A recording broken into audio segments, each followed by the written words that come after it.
नमस्कार, आप देख रहे हैं इंडिया टीवी। आपके साथ मैं हूं प्राची पारश।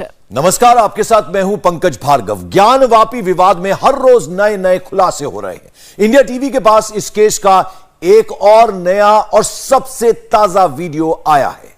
ज्ञानवापी की ऐसी तस्वीर, ऐसा सच जो आज तक किसी ने नहीं देखा, वो आज हम आपको सुपर एक्सक्लूसिव वीडियो दिखाने जा रहे हैं। इंडिया टीवी को ज्ञानवापी मस्जिद के तहखाने का वीडियो मिला है। ज्ञानवापी के तहखाने का वीडियो पहली बार सामने आया है। जिस तहखाने में सर्वे हुआ, उस तहखाने का वीडियो अब आपके सामने है।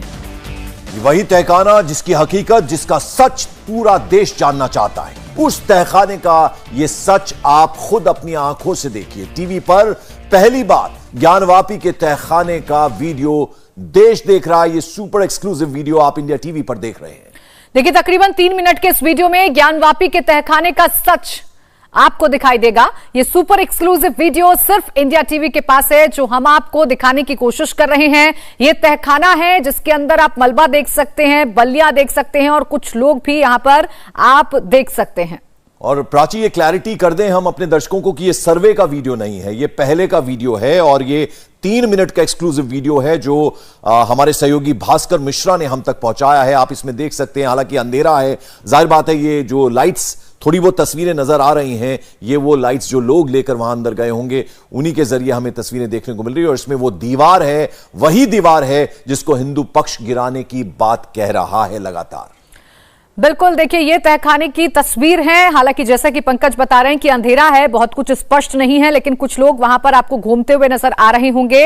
ये वो तहखाना है जहां पर सर्वे हुआ है। ये सर्वे से पहले की तस्वीरें हैं। इन्हीं तहखानों में कैमरा गया है और इसी का सच बाहर आएगा, ये दावा लगातार हिंदू पक्ष कर रहा है, क्योंकि इन्हीं तहखानों में कुछ सबूत ऐसे मिले हैं, ऐसा हिंदू पक्ष का मानना है, जो उनके दावे को और भी ज्यादा मजबूत बनाते हैं। बिल्कुल, तो ये एक्सक्लूसिव तस्वीरें आप देखिए। ये वीडियो हम आपको खासतौर पर दिखा रहे हैं, इसके बाद एक तस्वीर भी हम आपको दिखाएंगे। इस वीडियो में आप देख सकते हैं बांस की बल्लियां पड़ी हुई नजर आ रही, कुछ लोग उन्हें हटाते हुए नजर आ रहे हैं। फिर एक शख्स ऊपर छत की ओर देखता हुआ नजर आ रहा है। ये वही तहखाना है। ऐसे कई तहखाने जो हैं वो उनका सर्वे हुआ है और ये आप देखिए कि किस तरह से वहां पर लोग आपको चलते हुए नजर आएंगे। इसी के अंदर व्यास जी का कमरा है जिसमें दीवार है और उसी दीवार को कहा जा रहा है कि अगर वो गिराने की मांग हो रही है हिंदू पक्ष के द्वारा, उनका यह कहना है कि कई हिंदू देवी देवताओं की आकृतियां जो हैं वो उसमें उकेरी हुई नजर आ सकती हैं और अगर दीवार गिरती है तो वहां पर बहुत सारे ऐसे सबूत हैं जो सामने सच की तरह निकल कर आएंगे।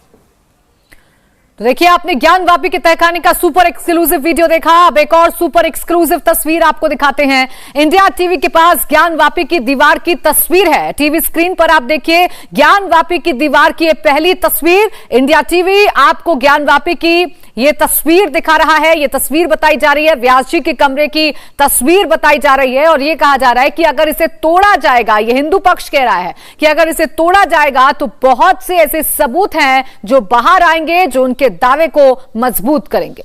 आप प्राची लगातार वाराणसी में रही, वहां तमाम आप हिंदू पक्ष के लोगों से मिल रही थी, उनसे बात कर रही थी, अधिवक्ताओं से आप बात कर रही थी, तो लगातार ये जो तहखानों की बात, जिसकी तस्वीर भी हम दिखा रहे हैं, उसमें उनकी तरफ से कहा जा रहा था बार बार कि बिल्कुल मंदिर तोड़ा गया है और मंदिर तोड़ने के बाद जो है वो मस्जिद का निर्माण हुआ, इस तरह की बातें आ रही थी। और ऐसी बहुत सारी चीजें अंदर दबी हुई हैं इन तहखानों में, जो अगर ये दीवार टूटती है तो उसमें से बाहर निकल कर आएंगी। बिल्कुल, देखिए ये तो दावा लगातार वहां पर मौजूद हिंदू पक्ष के वकीलों की तरफ से, हिंदू पक्ष के लोगों की तरफ से लगातार ये दावे किए जा रहे हैं कि बहुत सारी ऐसी जगह हैं जिन्हें जानबूझकर बंद किया गया है। देखिए, मस्जिद के स्ट्रक्चर को आप नुकसान नहीं पहुंचा सकते, लेकिन हिंदू पक्ष ये कह रहा है कि तो मस्जिद के स्ट्रक्चर के ऊपर दीवार बनाई गई है ताकि सबूतों को छुपाया जा सके, इसलिए इस दीवार को तो तोड़ा जा सकता है। और प्रधानमंत्री नरेंद्र मोदी ने आज अपने आवास पर डेफलिम्पिक्स में परचम लहराने वाले चैंपियन से मुलाकात की। ये उसी की तस्वीरें आप देख रहे हैं। प्रधानमंत्री ने बाकायदा इसके लिए ट्वीट भी किया था। डेफलिम्पिक्स में अब तक का सर्वश्रेष्ठ प्रदर्शन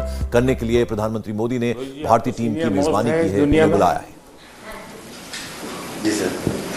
कितने साल हो गए रोहित जी खेलते खेलते? 1997 से 7 ओलंपिक्स खेल चुका हूं मैं। जब सामने वाले खिलाड़ियों से खेलते हैं आप, काफी तो पुराने आपके खिलाड़ी सामने आते होंगे, क्या अनुभव आता है?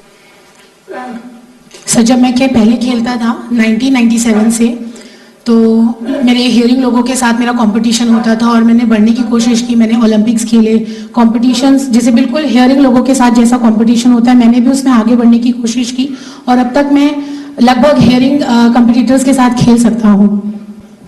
अच्छा रोहित, खुद के विषय में बताइए, इस क्षेत्र में कैसे आए, शुरुआत में प्रेरणा कितने दी और इतने लंबे समय से जी जान से खेलते रहना, कभी थकना नहीं। सर, जब मैं बहुत छोटा था तो जब मैं मेरे ख्याल से मुझे याद भी नहीं है कि मैं जब देखता था, मैं बस ऐसे ही माता पिता के साथ चलता था, मैं देखता था, चीजें देख के खुश रहता था कि कैसे हियरिंग लोग खेलते हैं। मैं भी चाहता था कि मैं भी खेलूं। मैंने भी वहीं से अपना एम तय किया और फिर आगे बढ़ता चला गया। ठीक, जब मैं 1997 में मैंने खेलना शुरू किया तो पहले बड़ी लोग खेलते नहीं थे, मुझे किसी तरीके का सपोर्ट नहीं मिलता था, बस सांत्वना दी जाती थी। मेरे पिताजी इसमें बहुत सहयोग करते थे, खाना पीना, जूस, जो भी डाइट चाहिए होती थी उसका बहुत ध्यान दिया करते थे। भगवान की बहुत कृपा रही है, तो मुझे भी बैडमिंटन से इसीलिए बहुत प्रिय है। अच्छा रोहित, आप डबल्स में जब खेलते हैं तो आपका पार्टनर, मैंने सुना है महेश, आपसे उम्र में बहुत छोटा है, इतना अंतर है, आप इतने सीनियर है तो महेश बहुत छोटा है। क्या आप कैसे उसको संभालते हैं, कैसे गाइड करते हैं, उसके साथ कैसे मैच करते हैं अपने आप को? महेश बहुत छोटा है, 2014 में मेरे साथ खेलना शुरू किया। मेरे घर के पास रहता था, मैंने उसे काफी कुछ सिखाया, कैसे मूवमेंट करनी चाहिए, कैसे हार्डवर्क करना है, डेफलिम्पिक्स के लिए कैसे तैयार होना है। तो वो थोड़ा सा रहता है डिसबैलेंस, लेकिन मैं उसको जो भी मैंने सिखाया वो मुझे बहुत सपोर्ट करता है। रोहित जी, हम भी आपके साथ कर देंगे। रोहित जी, आपका जीवन एक खिलाड़ी के तौर पर और एक व्यक्ति के तौर पर, मैं समझता हूं आप में लीडरशिप क्वालिटी है, आप में कॉन्फिडेंस लेवल है और आप किसी चीज से ऊब नहीं जाते हैं, लगातार उसमें चेतना भरते रहते हैं। मैं पक्का मानता हूं कि देश के युवा, उनके लिए आप वाकई बहुत ही प्रेरक रहे हैं। आपने अपने जीवन की बाधाओं से कभी हार नहीं मानी। ठीक है, परमात्मा ने कुछ कमी दी, लेकिन आपने कभी हार नहीं मानी। आप पिछले 27 साल से देश के लिए पदक जीत रहे हैं और मैं देख रहा हूं कि आप अभी भी संतुष्ट नहीं है, कुछ न कुछ करने का जज्बा है जी। और मैं देख रहा हूं कि उम्र बढ़ती है, लेकिन साथ साथ आपका प्रदर्शन भी बहुत बेहतर होता जा रहा है। आप अपने टारगेट नए तय करते जाते हो, नए टारगेट को प्राप्त करने की कोशिश करते हैं। मैं समझता हूं कि खिलाड़ी के जीवन में यही एक गुण बहुत बड़ी ताकत होता है। वो कभी संतोष नहीं मानता है, खुद नए गोल सेट करता है, उस सेट के लिए खुद को खपा देता है और उसी का परिणाम है कि कुछ न कुछ प्राप्त करता रहता है। मेरी तरफ से, पूरे देश की तरफ से रोहित को बहुत बहुत शुभकामनाएं और बहुत बहुत बधाई देता हूं। बहुत बहुत धन्यवाद। मैं भी आपको अभिनंदन करता हूं सर। श्री वीरेंद्र सिंह, रेसलिंग। जी वीरेंद्र, कैसे हो? जी बिल्कुल, मैं ठीक हूं। आप ठीक हैं? जी जी। बताइए, अपने विषय में थोड़ा बताइए, देशवासी देखना चाहते हैं आपको।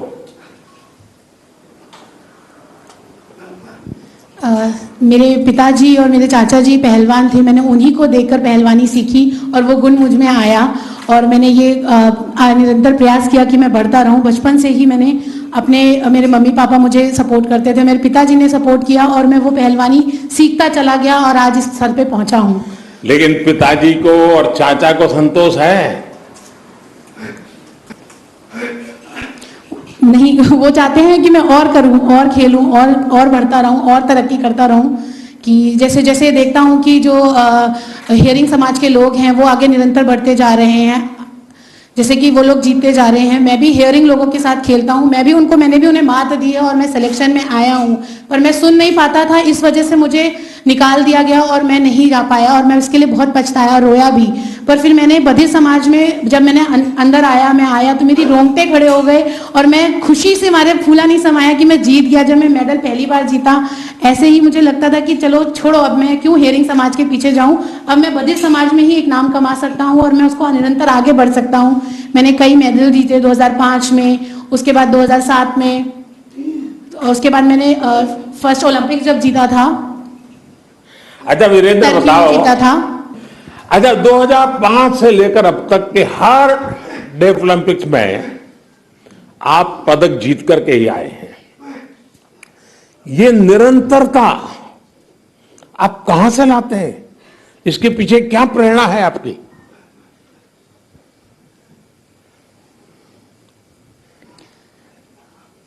मैं डाइट पे इतना ध्यान नहीं देता हूं जितना मैं प्रैक्टिस पे ध्यान देता हूं। मैं लगातार हियरिंग लोगों के साथ प्रैक्टिस करता हूं, बहुत मेहनत करता हूं, वो मेहनत जाया नहीं जाती है। मैं बिल्कुल देखता हूं कि वो कैसे खेल रहे हैं और उसको निरंतर बढ़ता रहता हूं। सुबह शाम मैं लगातार प्रैक्टिस पे बहुत ध्यान देता हूं।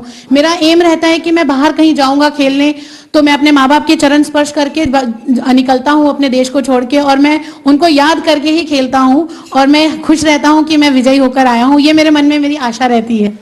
अच्छा वीरेंद्र, दुनिया में वो कौन खिलाड़ी है जिसके साथ खेलने में के समय तुम्हें कुछ न कुछ सीखने को मिलता है, तुम्हें उनका खेल देखने का मन करता है, वो कौन है? जितने भी रेसलर्स होते हैं मैं उनको देखता हूं कि उनकी स्ट्रैटेजी क्या है, मैं वो देख के सीखता हूं कि वो कैसे दाव खेलते हैं।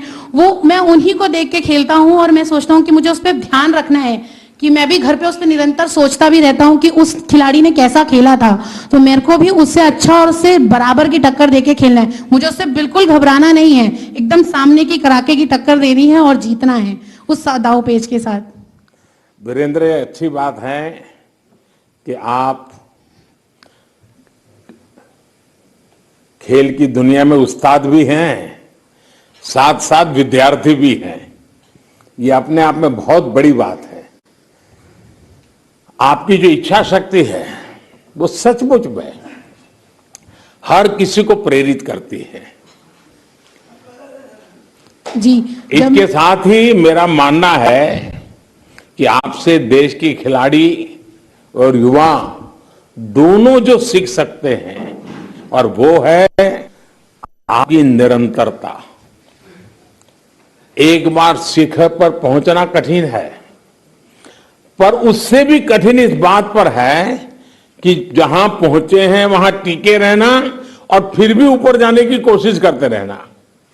आपने शिखर पर पहुंचने के लिए तपस्या की, आपके चाचा ने, आपके पिताजी ने लगातार आपको मार्गदर्शन किया, आपकी मदद की। पहुंचने एक बात है, पहुंचने के बाद टिके रहना, ये मैं समझता हूं आपकी गजब की ताकत है। और इसलिए खिलाड़ी जगत इस बात को समझेगा, आपसे सीखेगा। मेरी तरफ से आपको बहुत शुभकामनाएं हैं, बहुत बहुत धन्यवाद। धनुष, नाम तो धनुष है और शूटिंग करता है? जी सर, जी जी बिल्कुल, मैं शूटिंग करता हूं। बताइए धनुष, अपने विषय में बताइए।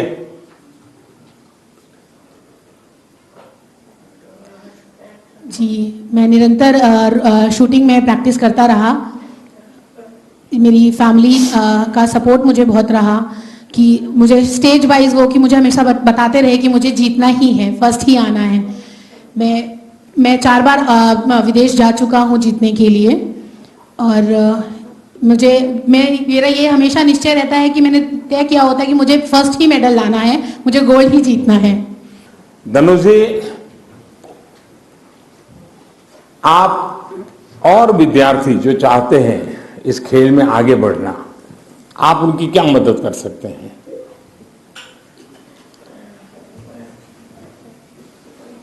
मैं स्पोर्ट्स के लिए बच्चों को बताऊंगा कि हाँ, हम इसमें आगे बढ़ सकते हैं, हमें प्रयास करते रहना चाहिए, लगातार प्रैक्टिस आपको आगे बढ़ाएगी, आपको लगातार रनिंग प्रैक्टिस करनी चाहिए, फिट रहना चाहिए। बस सर, मैं इतना ही कहना चाहता हूँ। योगा करते हो? जी, मैं करता आ रहा हूँ काफी टाइम से योगा। और मेडिटेशन करते हो? हाँ, करता हूँ, लेकिन बहुत ज्यादा नहीं, कभी कभार करता हूँ, ध्यान तुम्हें रखता हूँ। पता है ये शूटिंग में मेडिटेशन, ध्यान, ये बहुत काम आता है? जी बिल्कुल, केंद्रित करना पड़ता है जी। हैं? बिल्कुल बिल्कुल, होल्ड करके एकदम केंद्र लगाकर एकदम निशाने पे एकदम ध्यान रखकर करना पड़ता है। अच्छा धनुष, बताइए, छोटी उम्र से तुमने इतनी सारी सिद्धियां प्राप्त की है, दुनिया में जाकर के आए हो, तुम्हारी सबसे बड़ी प्रेरणा क्या है? कौन तुम्हें प्रेरित करता है?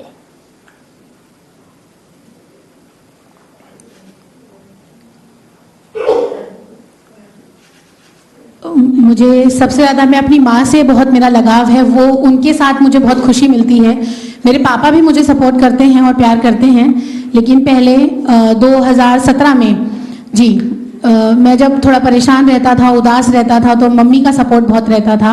और फिर निरंतर प्रयास करते करते जब मैं जीतने लगा तो मुझे खुशी मिलने लगी, और वही मेरी प्रेरणा का स्रोत बनता चला गया। धनुष, सबसे पहले तो आपकी माता जी और आपके परिवार को प्रणाम करता हूं, और विशेष करके आपकी माता जी को। जैसा आपने वर्णन किया कि वो कैसे आपको संभालती थी, कैसे आपको प्रोत्साहित करती थी, कैसे आपको लड़ाई जीतने में मदद करती थी, और हर चुनौती के सामने खड़े रहने के लिए आपको तैयार करती थी। तो मैं सचमुच में आप बड़े भाग्यवान हैं। और आपने बताया कि आपने खेलो इंडिया में भी कुछ नया सीखने का प्रयास किया, नई चीजों को जानने का प्रयास किया, और खेलो इंडिया ने आज देश को बहुत अच्छे अच्छे खिलाड़ी दिए हैं। कई खेल प्रतिभाओं को आगे लाने में भी मदद मिली है। आपने अपने सामर्थ्य को पहचाना, लेकिन मेरा विश्वास है कि आपका सामर्थ्य धनुष इससे भी ज्यादा है, और आप इससे भी ज्यादा पराक्रम करके दिखाओगे, ये मुझे विश्वास है। मेरी आपको बहुत शुभकामनाएं। बहुत बहुत धन्यवाद। सुश्री प्रियेशा देशमुख, शूटिंग। अच्छा प्रियेशा, आप पुणे से हैं? एक्चुअली मैं महाराष्ट्र पुणे में पार्टिसिपेट करती हूँ। मेरा नाम प्रियेशा शरदराव देशमुख है। वो मैं 8 साल में पार्टिसिपेट कर रही हूँ शूटिंग में। उसके पहले मैंने चेटिंग, बैडमिंटन सब कुछ खेला, लेकिन तो मैं हार गई। तो मैंने सोचा शूटिंग अच्छा है, तो मैं शूटिंग में 2014 में ज्वाइन हुई। उसके बाद मैं तो 2014 to 15 में नेशनल गेम था, वहाँ में स्लेट में 7 गोल्ड मेडल डेफ कैटेगरी में, और ओपन कैटेगरी में सिल्वर मेडल मिला है। और पहली बार मुझे लगा कि फर्स्ट वर्ल्ड चैम्पियनशिप में रशिया में कजान तो वर्ल्ड चैम्पियनशिप था, तो मैं पहली बार इंटरनेशनल खेला, बाकी कोई योगी नहीं आई। तो मुझे थोड़ा सा डर लग रहा था और परेशान भी लग रहा, लेकिन दादी से आशीर्वाद से और मेरे पापा ने मुझे समझाया कि जो कुछ भी हो, आप पहली बार जाए हो तो जाओ, खेलो, जो मिलेगा तो मिलेगा, लेकिन आप परफॉर्मेंस करके दिखाओ। परंतु मुझे पता नहीं क्या मिला, लेकिन तो लास्ट टाइम में मेरा क्वालिफिकेशन हुआ तो फाइनल हुआ। बाद में तो फाइनल होते तो मेरा ब्रॉन्ज मेडल मिला। अच्छा, 2017 में आप 6ठे स्थान पर आई थी, इस बार स्वर्ण लेकर आई है। ये कोई छोटी सिद्धि नहीं है, तो तुम्हें अभी भी संतोष नहीं है? अभी भी अपने आप को शिकायत करती रहती हो? नहीं, वही थी, अब मेरे तो कॉन्फिडेंस नहीं थी। मैं खुद भी कर रही हूँ। दादी और पापा के आशीर्वाद और मेरा गुरु है अंजलि भागवत के, उसके कोच की वजह मैंने सिखाया है, जो करने करो, लेकिन पॉजिटिव सोचो तो कर लिए। तो मेरा वो रैंक 6, और अभी सेकंड ओलंपिक में ब्राजील में हुआ, तो धनुष के साथ मिस्त्री में मुझे गोल्ड मेडल मिला। तो दादी ओलंपिक होने से पहले दुनिया में नहीं है अभी। उसने मुझे मेरा प्रॉमिस दिया था कि आप पता कितने आवश्यक आएंगे, लेकिन दादी ने मुझे वादा दिया कि अब मेडल अवश्य मिलेगा। लेकिन अचानक उसकी मौत होने के बाद तो मैंने उसका स्वप्न मैंने पूरा कर दिया, तो मेरे तो अच्छा लग रहा है और मेरा कोई कुछ नहीं। देखिए प्रियेशा, सबसे पहले तो मैं अंजलि भागवत जी को भी बधाई देता हूँ कि उन्होंने तुम्हारे लिए अपना इतना जी जान से मेहनत की। Thank you sir. तो मैं सचमुच में बताता हूँ कि एक तो तुम्हारा, तुम्हारे माता पिता का, लेकिन कोच भी अगर जी जान से तुम्हारे लिए काम करता है तो उसके कारण बहुत बड़ा बदलाव मैं देख रहा हूँ। अच्छा ये बताओ, आप हो तो पुणे से हैं और पुणे के लोग तो बहुत शुद्ध मराठी बोलते हैं। हाँ पता है, मैं मराठी बोलती हूँ। तो आप इतनी बढ़िया हिंदी कैसे बोलती हो? मैं मराठी हिंदी सब बोलती हूँ, लेकिन प्रॉब्लम ऐसा है मराठी में तो मुझे मेरी लैंग्वेज होते मेरा होता कि दुनिया में एक लैंग्वेज नहीं बात करना, सब लैंग्वेज बात करते हैं, लेकिन मैं पर बात करते मराठी में। मुझे ये भी बताया गया आपकी दादी ने हमेशा आपको प्रोत्साहित किया, कभी निराश नहीं होने दिया, कभी आपको उदास नहीं होने दिया, अनेक चुनौतियों को आप पार कर पाई। और जैसा मुझे बताया गया है कि आपने नए नए तरीके से इसको सीखने का प्रयास किया है। मैं आपको बहुत बहुत बधाई देता हूँ, बहुत शुभकामनाएं देता हूँ। आप सबको प्रेरणा देती रहेगी। Thank you. Jafreen Shaikh, tennis. हाँ जाफरीन, नमस्ते। नमस्ते। हाँ, I'm Chaplin Che, tennis player. I'm happy bronze medal in Tokyo Olympic 2021. मुझे मेरे पापा बहुत सपोर्ट करते हैं, मुझे बहुत मेहनत करते हैं। मैं 70 ईयर्स खेला, मेरा मेडल बहुत मेडल लिखा, इंडिया मेडल लिखा है, बहुत मेडल लिखा है। तो नाचाम मुझे बहुत मेहनत करते, हमें होती करते, कॉम्प्लीट करते, नाचाम मुझे बहुत हार्ड वर्क करते। इंडिया 5 फर्नीचर आगे जा रहे हैं, हमें नहीं जानते आगे जाती मैं। और 50 prime minister of India Narendra Modi, thank you for welcome. I'm very happy we all happy Pacham. अच्छा जाफरीन, आप और पृथ्वी शेखर, आपकी जोड़ी ने बड़ी कमाल कर दिया। आप दोनों एक दूसरे को कोर्ट में मदद कैसे करते हैं, एक दूसरे की मदद कैसे करते हैं?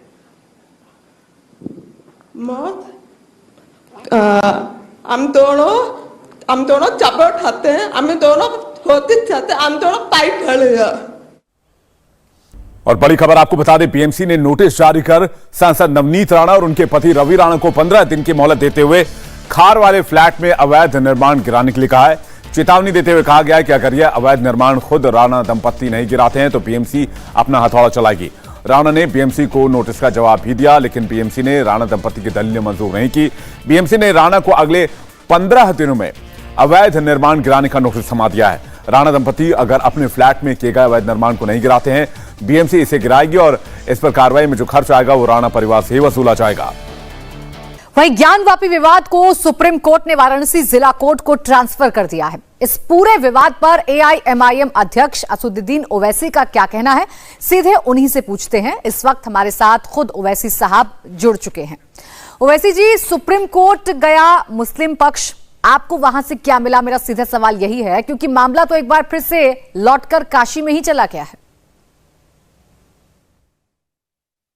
नहीं, यकीनन जो इंतजामिया कमेटी चाह रही थी कि लोअर कोर्ट के ऑर्डर पर मुकम्मल स्टे लगा दिया जाए, वो सुप्रीम कोर्ट ने नहीं किया। उन्होंने जो ऑर्डर दिया था कि मुसलमानों की नमाज पढ़ने की तादाद में कोई नंबर नहीं लगेगा, तो वो ऑर्डर तो वही रहा। हम तो उम्मीद लगा रहे थे कि सुप्रीम कोर्ट पूरा स्टे लगाएगा, क्योंकि हमारा मानना यह है कि लोअर कोर्ट के जज का ऑर्डर इलीगल, अनकॉन्स्टिट्यूशनल है, वो सर्वे गलत है, वो सर्वे कमिश्नर का अपॉइंटमेंट गलत है और वो सच साबित हुआ, क्योंकि वो सर्वे कमिश्नर को हटाया गया और उसने रिपोर्ट लीक कर दी। सुप्रीम कोर्ट ने कहा लीक रिपोर्ट नहीं करनी चाहिए। सुप्रीम कोर्ट ने यह भी जज साहब जो मुसलमान पक्ष को नहीं सुने और एक दूसरे साइड को सुनकर ऑर्डर पास कर दिए, वो ऑर्डर भी गलत है।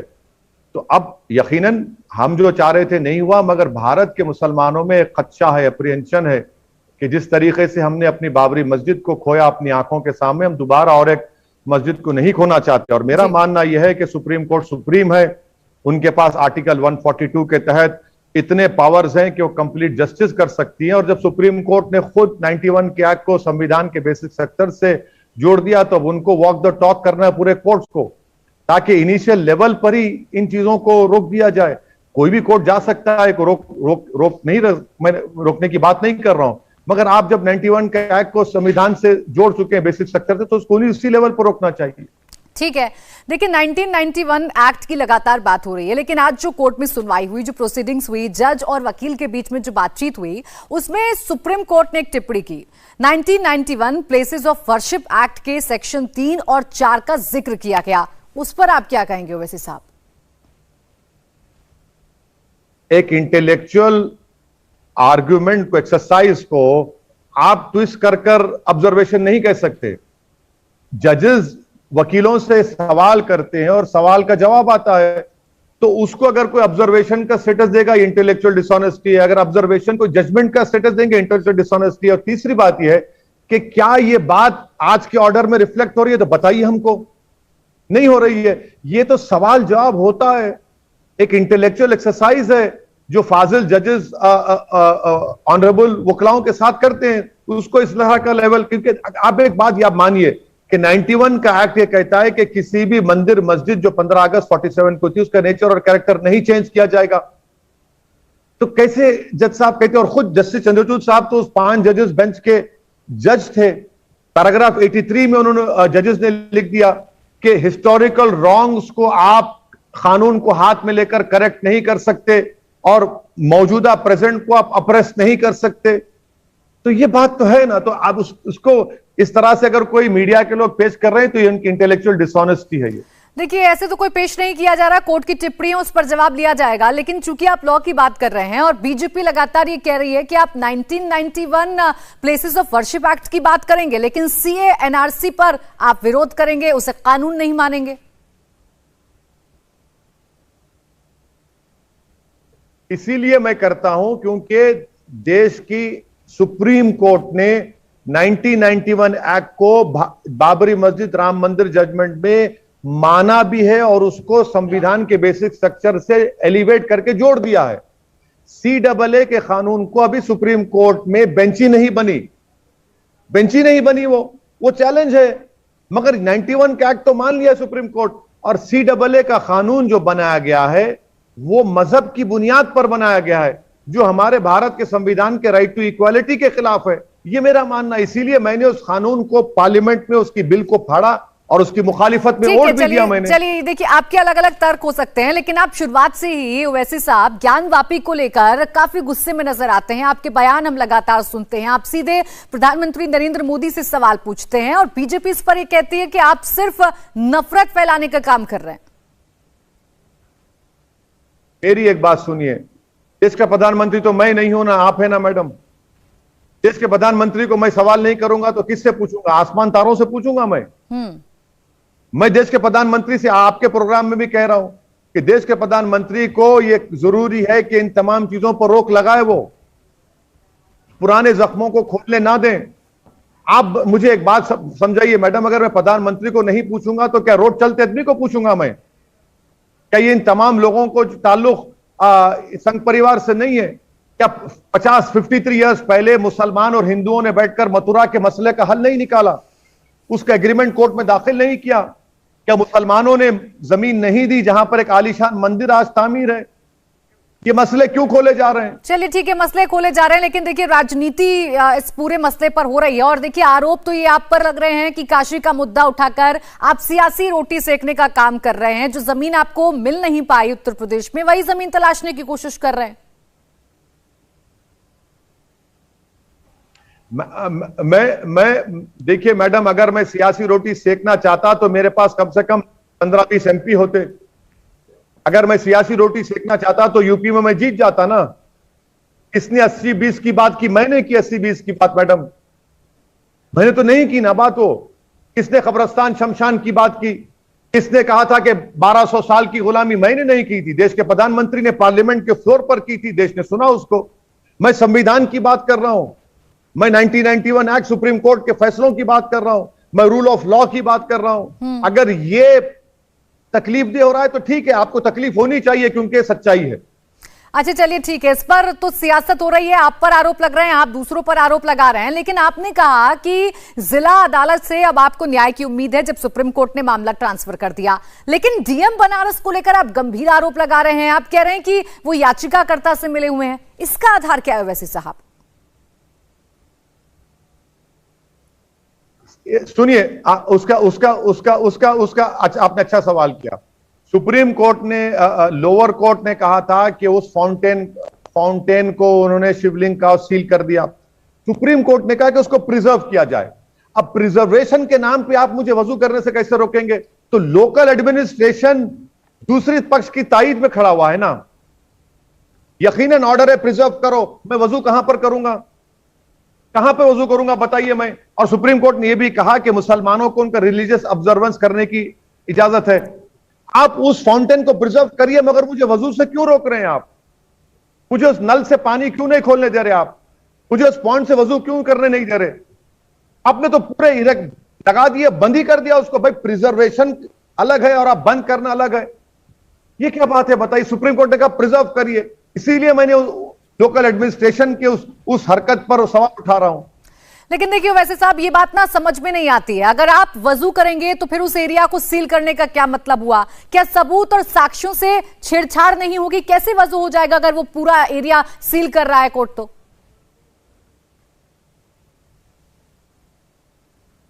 यकीनन ना मैडम, देखिए आप यकीनन प्रिजर्व करिए। जो नल की टूटियां हैं, मैं वहां पे वजू नहीं करूंगा। पाउंड है, पानी रहे, आप प्रिजर्व करिए ना, उस फाउंटेन को प्रिजर्व करिए। कौन रोक रहे? मगर आप मुझे वजू से महरूम कर दे रहे हैं। नल की टूटियां नहीं खोलने देंगे आप मुझे, पुलिस अंदर बिठा दिया आप। इसीलिए भारत के मुसलमानों को यह खदशा है कि जिस तरीके से बाबरी मस्जिद को हमने अपनी आंखों के सामने खो दिया, कि पहले चबूतरे की बात हुई, फिर रात के अंधेरे में मूर्तियां रखी गई, मुसलमानों को नमाज बंद कर दी गई, पूजा शुरू की गई, बगैर मुसलमानों को बताए लॉक्स खोल दिए गए, और उसके बाद सुप्रीम कोर्ट को वादा किया गया, वादे की खिलाफ वर्जी में मस्जिद को शहीद कर दिया गया, मेकशिफ्ट टेंपल बनाया गया, मेकशिफ्ट टेंपल में पूजा हुई, और जब कोर्ट का फैसला है किसी को सजा नहीं हुई। मुझे खदशा है ना इस बात का। इसीलिए हम कह रहे हैं कि कोर्ट्स वॉक द टॉक करेंगे, और जो 91 का एक्ट है, जो भारत के संविधान का बेसिक स्ट्रक्चर का हिस्सा है। अच्छा, बीजेपी वालों से, आप जब बीजेपी का जिक्र कर रही है मैडम, आपके एडिटोरियल टीम से आप एक बात पूछ लीजिए। जब 91 का एक्ट पार्लियामेंट में डिबेट हो रहा था, तो मैं आपको एग्जांपल दे रहा हूं, paragraph 684 to 691 the parliament Lok Sabha की डिबेट के, पैरा 709 से 719, उमा भारती पुकार रही थी ज्ञानवापी ज्ञानवापी, वो मोशन बीजेपी हार गई। तो ज्ञानवापी 91 एक्ट का हिस्सा है वो। लोकसभा की डिबेट भी तो कानून का इंटेंट है। चलिए ठीक है, बहुत बहुत शुक्रिया आपका वैसे साहब हमारे साथ जुड़ने के लिए। इंडिया टीवी हर वक्त हर जगह डाउनलोड करने के लिए सर्च करें India TV news Google play store या ऐप स्टोर पर।